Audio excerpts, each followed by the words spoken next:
things do not change in this district, I'm going to be a quality educator that is leaving this district. I will not work for Fresno Unified. I will give up my lifetime benefits because it is a principled decision on my part. We have got to address this, and this is all stakeholders, our educators, and accountability for our educators, our district leaders, our school board, our superintendent, our district staff, and accountability for those folks, accountability for parents, accountability for students. It's real easy to blame teachers when things don't go well, right? And then when things go great, who's getting an award this week? District leaders, right? They're going to the Council of Greater City Schools to pat each other on the back for a great award for a job well done. It is our people that are in the trenches that are doing the work day in and day out.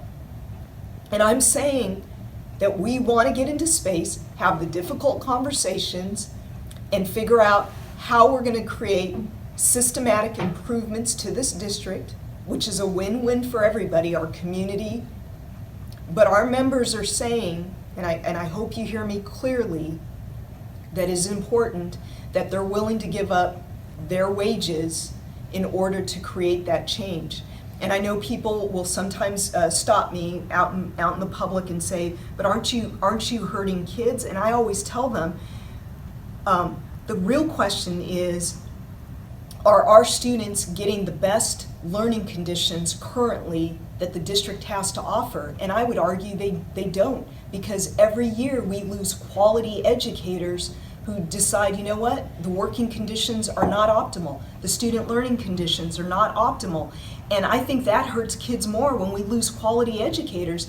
And so you compare that to a temporary loss of instruction that a potential strike might have. Our teachers are saying we're willing to do that in order to make change, because we need drastic change in this district. And that is change that is going to reverberate for decades when you compare that to a few days out on strike.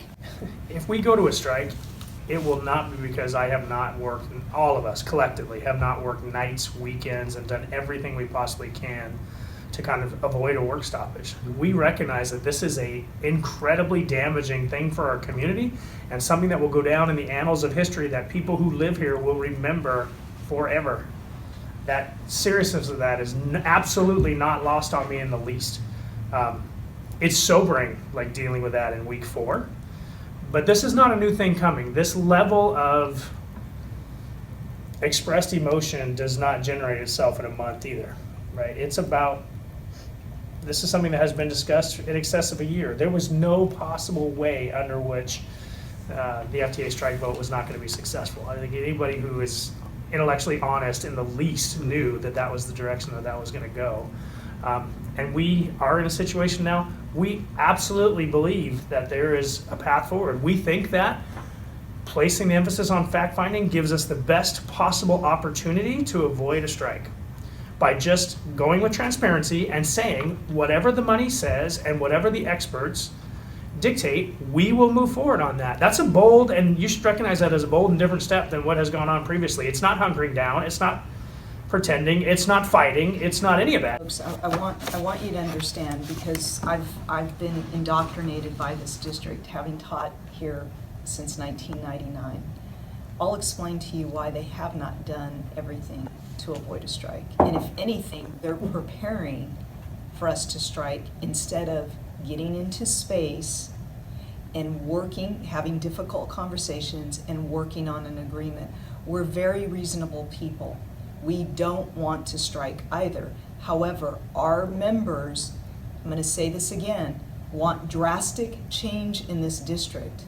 And we've been organizing and advocating for our members for over 3 years. So this isn't something that just overnight our members got fed up with the system, if you will.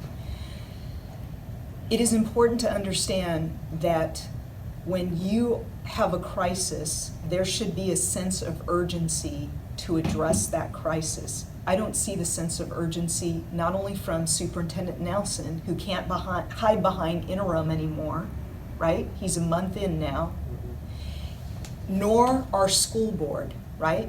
They've been dealing with their own dysfunction, their own challenges.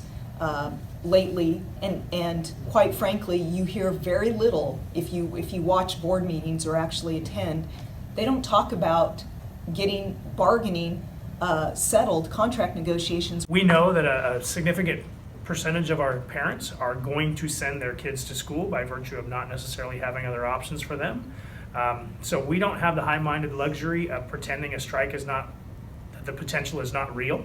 So we have to, hope for the best and prepare for the worst, knowing that if it comes to that, I'm going to have to find a way to safely get kids across a contentious picket line in the morning before school. Because I don't have the luxury of high-minded idealism in that regard. We have to prepare because our schools have to be open, because we can't deny our kids the opportunity to go to school. Because the immediate pivot for kids is this going to cost me course credit? Am I going to lose grades? Like, what is the impact? And it can't, Yeah, I saw that in the FAQ. Yeah, from our side of the table, we have to preserve the rights of kids, right? If I'm abdicating to anybody, I'm abdicating to the truth. But if I'm abdicating to anybody, I'm abdicating to our kids and parents, because they have a right to go to school.